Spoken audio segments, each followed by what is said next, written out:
आज मैं आप लोगों को स्प्रिंग फॉर्मूलाज का जो शॉर्ट नोट्स में दे देता हूं उसको रिवाइज करा देता हूं बेटा। ठीक है, यू नो स्प्रिंग फॉर्मूलाज। ठीक है, एक्चुअल में फॉर्मूलाज तो होता ही नहीं है, मैंने पहले भी बताया था फॉर्मूला होता है, लेकिन कहते हैं ना ट्रेडिशन में चल रहा है इसलिए मैं फॉर्मूलाज लिख रहा हूं। ठीक है देखो, आपको पहले यह पता होना चाहिए कि स्प्रिंग हमेशा हुक्स लॉ को फॉलो करता है, यस और नो। तो तुम कहोगे सर हुक्स लॉ क्या है, what is the Hooke's law. You know, अगर कोई स्प्रिंग आपके पास इस तरह से है, इसमें अगर आपने फोर्स यहां पे लगाया, ठीक है, या यूं नहीं तो स्प्रिंग को आपने पुश करने की कोशिश की या पुल करने की कोशिश की, ठीक है, तो force applies is directly proportional to the elongation और कंप्रेशन। या तो वो बढ़ेगा या वो कंप्रेस होगा। तो F is directly proportional to क्या होता है, -x। प्रोपोर्शनलिटी साइन हटाइए तो क्या हो गया बेटा, के आ जाएगा कांस्टेंट, क्योंकि मैंने कहा था जिस जिस पे डिपेंड करता है उसके, इसलिए कांस्टेंट हम लोग इंट्रोड्यूस करते हैं। तो -k इंटू एक्स। तुम कहोगे sir what is x here, x here elongation और कंप्रेशन, एलोंगेशन और कंप्रेशन इन स्प्रिंग। क्लियर है। अब तुम कहोगे कि सर ये स्प्रिंग है, ठीक है, क्या स्प्रिंग भी यही लॉ फॉलो करता है क्या, आंसर है नो। क्योंकि मैंने क्या कहा था कि स्प्रिंग और स्ट्रिंग दोनों अलग होते हैं। स्प्रिंग में एक्सटेंशन होता है, स्ट्रिंग इनएक्सटेंसिबल होता है। स्ट्रिंग को आप खींच नहीं सकते, अगर खींच रहे हैं तो वो स्ट्रिंग नहीं है। तो स्प्रिंग पहली बात है ये हुक्स लॉ को फॉलो करता है।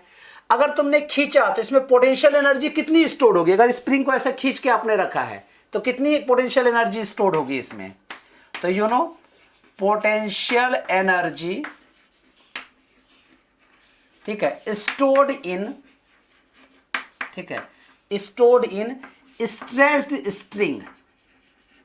स्ट्रिंग या स्प्रिंग, अरे स्प्रिंग यार, नॉट स्ट्रिंग। ठीक है, इसको किससे डिनोट करते हैं, यू से। हमने डेरिवेशन करके आप लोगों को दिखाया था, u is equal to half k x square. Clear है। अगर स्ट्रिंग आपके पास, सॉरी स्प्रिंग आपके पास है, इसको आपने क्या किया, कंबाइन किया, चाहे सीरीज में चाहे पैरेलल में, तो कितने तरह के कॉम्बिनेशन हो सकते हैं। ठीक है, तो दो तरह के हो सकते हैं जी, एक्चुअल में तीन हो सकते हैं। एक्चुअल में कितने हो सकते हैं, 3 हो सकते हैं, 3 कॉम्बिनेशन हो सकते हैं। ठीक है, सीरीज, पैरेलल एंड मिक्स्ड।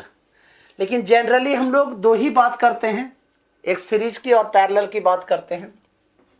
तो यू नो सीरीज कॉम्बिनेशंस, ठीक है, अगर आपके पास सीरीज कॉम्बिनेशन ऑफ स्प्रिंग्स है तब क्या होगा। सीरीज कॉम्बिनेशन का मतलब क्या हुआ बेटा, ये आपके पास एक स्प्रिंग है, ठीक है, जिसकी स्प्रिंग कांस्टेंट K1 है, फिर एक दूसरी स्प्रिंग को आपने यहां पे कनेक्ट कर दिया जिसकी स्प्रिंग कांस्टेंट K2 है। ठीक है, मैंने डेरिवेशन भी करके दिखाया था और बताया था आप लोगों को कि जब सीरीज में होता है तो रेजिस्टेंस के पैरेलल की तरह बिहेव करता है, मतलब इन दोनों का इक्विवेलेंट रेजिस्टेंस क्या होगा, के इक्विवेलेंट इज इक्वल टू क्या होगा, दोनों का प्रोडक्ट अपॉन दोनों का प्रोडक्ट अपॉन दोनों का सम, K1 into K2 upon K1 plus K2। Yes और नो।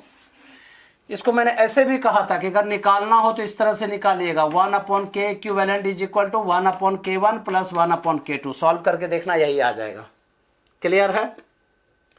आप कहेंगे सर अगर पैरेलल कॉम्बिनेशन हो तब क्या करेंगे। ठीक है, स्प्रिंग जब पैरेलल कॉम्बिनेशन में होता है, ठीक है, तो वो रेजिस्टेंस के सीरीज की तरह काम करता है, मतलब उल्टा करता है। एग्जांपल देखिए, ये आपके पास स्प्रिंग है जिसका स्प्रिंग कांस्टेंट K1 है, दूसरी स्प्रिंग है जिसकी स्प्रिंग कांस्टेंट K2 है। तो इक्विवेलेंट स्प्रिंग कांस्टेंट क्या होगा, K1 plus K2 answer. Clear है। इरेज करो इसको।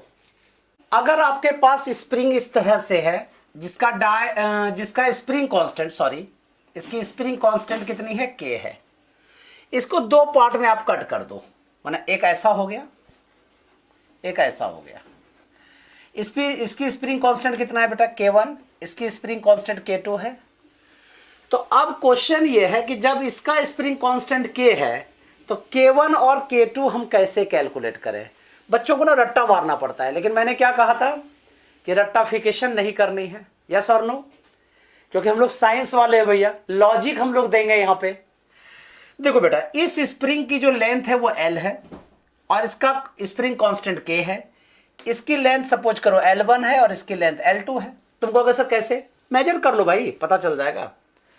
तो देखो K into L is equal to K1 into L1, yes और नो। मैंने क्या कहा था कि स्प्रिंग कांस्टेंट और लेंथ का प्रोपोर्शनलिटी कांस्टेंट, प्रोपोर्शन, ये दोनों का प्रोडक्ट हमेशा कांस्टेंट होता है, मतलब ये दोनों प्रोपोर्शनल होते हैं। अब K1 निकाल लीजिए, तो K1 इज इक्वल टू क्या हो जाएगा, L upon L1 into K। ये वाला फंडा जरूर याद रखिएगा। अब तुम कहोगे सर इसी तरह इसका बता दो। देखो K2 into L2 is equal to K into L, ठीक है। Then I can write here K2 is equal to K into L upon L2, that's it. Clear है। स्प्रिंग फॉर्मूलाज इतना ही है जो आपके जेई, नीट या 11th में यूज होता है, ठीक है। लेकिन मैं कुछ एक्स्ट्रा चीजें बताता हूं। अगर आपके पास ये एडवांस का कुछ स्पेसिफिक देखा गया है पैटर्न, ठीक है, क्योंकि आपको मैंने बताया भी था कि एडवांस के जो क्वेश्चन होते हैं वो रिसर्च पेपर पे बेस्ड होते हैं, यस और नो। तो ये जो मलाया का जो रिसर्च पेपर था, मलाया रिसर्च पेपर फेमस है काफी, उससे क्वेश्चन बना के दिया गया था 2019 में, ठीक है। तो उसमें स्प्रिंग डेंसिटी की बात आई थी। उसमें क्या आई थी पता है, स्प्रिंग डेंसिटी। स्प्रिंग डेंसिटी का मतलब हो गया कि स्प्रिंग कांस्टेंट कितना डेंस होगा पर यूनिट वॉल्यूम में, ठीक है। तुमको अगर सर लॉजिक बताइए, उसमें क्या किया गया था, एक बॉक्स लिया गया था और इसमें बहुत सारे स्प्रिंग को इस तरह से ज्वाइन कर दिया गया था, ठीक है। इस तरह से ज्वाइन कर दिया था, मैं कलर चेंज कर देता हूं, ठीक है। उसमें सीरीज, पैरेलल, मिक्स्ड सारे टाइप के थे, ठीक है। और पूछा गया था कि बताइए टोटल स्प्रिंग कांस्टेंट कितनी होगी, ठीक है। तो देखो इसमें तुम कहोगे सर इतने सारे स्प्रिंग है, सबका सीरीज निकाल लो, सबका पैरेलल निकाल लो, ठीक है। ये बड़ा क्या कहते हैं, ये वाइबल नहीं है, ठीक है। ये हम लोग करना बड़ा अजीब सा लगेगा।